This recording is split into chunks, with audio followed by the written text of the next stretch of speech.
Welcome, tale tellers, for today's creepy no-sleep story. Our story title today is Why I'm Glad I Almost Drowned by lifeisstrangemetoo. And this author has been on this channel before, and I'm grateful for them to approve this narration. Cheers, mate. Before we jump right in, some shout-outs for those that support the channel. Troy Shaw, mate, as always, thank you for listening and the likes. Cheers, buddy. Arcane Brother, awesome stories, awesome support. Looking forward to the next story you're sending my way. Cheers, mate. The Mad Catter, a voice artist with flair. Be sure to check out his channel, he's an awesome voice actor and I've worked with him before. McAdoo or Mace-Doo? Hopefully I got their name right. Thank you for the like. Check out these two twin sisters. They have some serious punchy soul-crunching music. I really liked it actually. Cheers. Quasar Bolt, hilarious as always, and glad to have your support. Thanks, mate. Skeleton Flip. And mate, talk about a listening spree. Holy moly. This person was just plowing through my episodes. I'm grateful. Thank you so much, mate. I'm flattered. And More Noir, equally flying through my episodes, and thank you so much for the likes. I really appreciate the support. And thank you, fans, for being awesome. If you have some time on your hands at some point, there are two ways you can support this channel. Share it with people that you love, and leave an iTunes review. Speaking of this, I want to say an awesome thank you to the Jesse Clark, because they managed to chat to me and send me an iTunes review. Thanks, mate. I love it when fans leave those reviews. It just helps get the word out there, especially in the iTunes market. And I gotta say, as this channel grows, I'm getting ever more thankful. That isn't a bad thing. So thank you, listeners. So turn the lights off, the volume up. If it's cold where you are, get something hot. If it's hot, get something cold and get ready for something creepy. I didn't always want to be a lifeguard. When I was young, I wasn't even a good swimmer. My physique was more suited to Doritos and PlayStation than athletics. But one summer, something terrible happened that changed the course of my life forever. My little brother drowned. We had all been having fun at the beach, and he had only wandered out of my parents' sight for a few minutes. But those few minutes were enough for him to disappear forever. The first stage of grief I went through was anger. I couldn't understand why nobody had intervened. How had no one seen him? But I soon learned that when people drown, it's not like how it looks in the movies. They don't thrash around and scream for help. If you're looking closely, you might see a head bobbing up and down for a few minutes before it sinks down for the last time. You might not see anything at all. That was the catalyst for my decision to become a lifeguard. I wanted to prevent other people from going through what tore my family apart.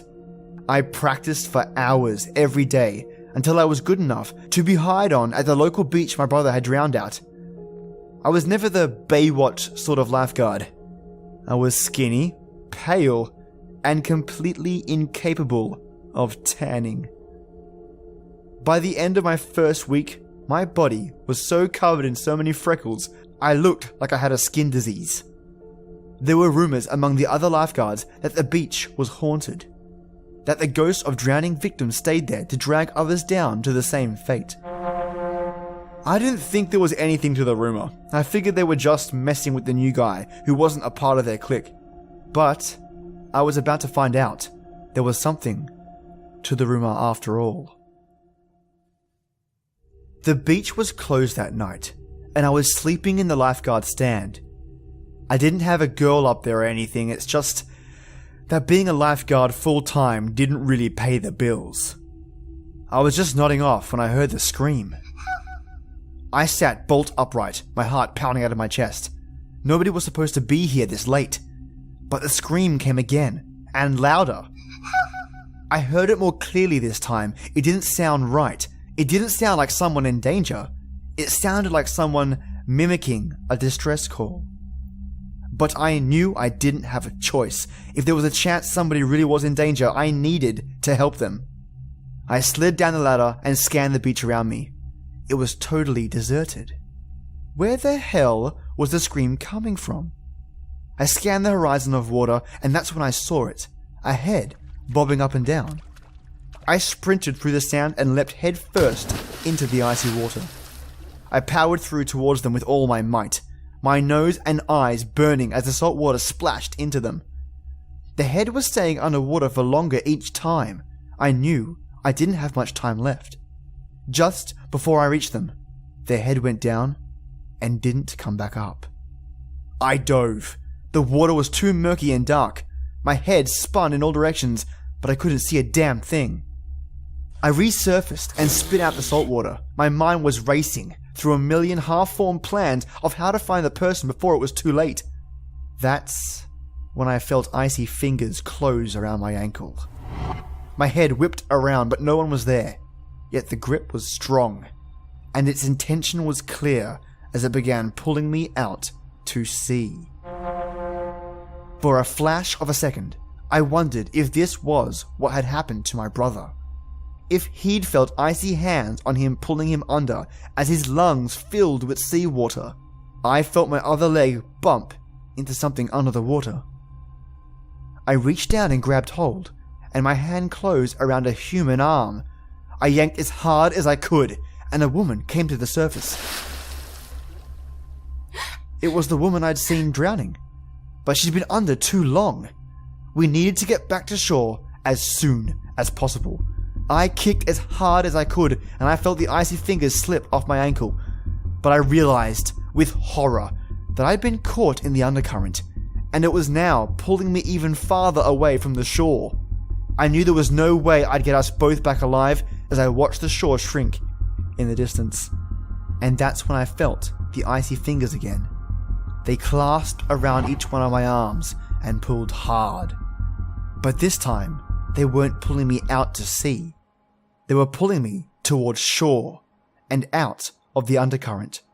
I kicked my feet as hard as I could, pulling the woman's lifeless body towards the beach where I could perform CPR. With the pulling hands and my kicking combined, we hit the shore hard. I stumbled out of the water and laid the woman down on her back. It must have been 30 seconds of CPR, but it felt like an eternity before she coughed up the water and started breathing again. I sighed in relief and collapsed on the wet sand. Thank you, the girl stammered out. It's my job. I can't believe you managed to call for help like that. What?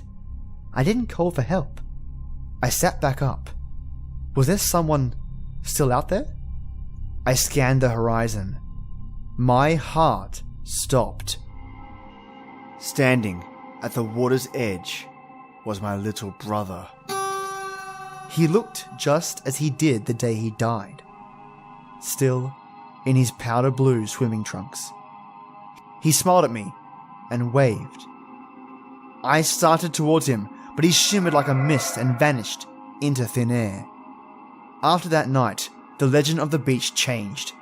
Now they say there's a ghost of a boy who pulls drowning people back to shore. And they say he's got powder blue swimming trunks.